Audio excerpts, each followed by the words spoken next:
Abdul tinkin ne inda M Sharifi wannan naki ne mama.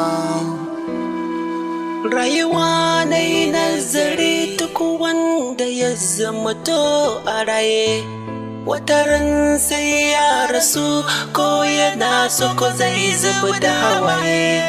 Duniya ba wajen zama ne ba, aro aka ba mu ba jaye-jaye.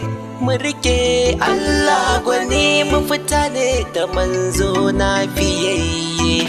Rayuwa ta sai a hankali na rashin mahaifiyata, na zama kamar banda hankali. Ku dube ni ba ni daga ta, hakuri ya zama farali. Ya Allah jikan mahaifiyata, wayyo wayyo. Ya Allah jikan mahaifiyata. Inna lillahi wa inna ilaihi raji'un. Allah ya jikan ki mama, dan kin tafi wayyo ya zanyi. Inna lillahi wa inna ilaihi raji'un. Allah ya jikan ki mama, dan kin tafi wayyo ya zanyi.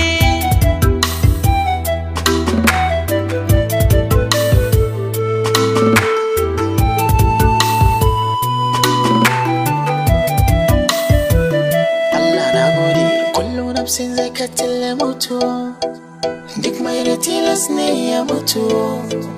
Sai dai mi du'a in neman hutu, Allah ya yafe mata.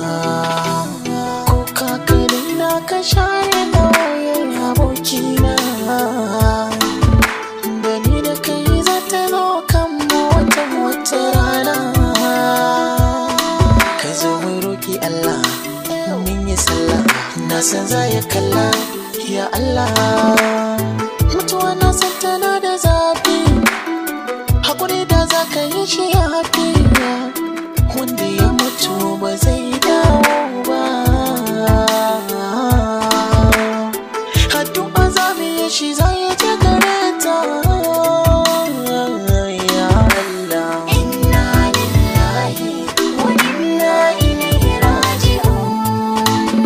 Allah ya ji kanki mama, dan kin tafi wayyo ya zanyi.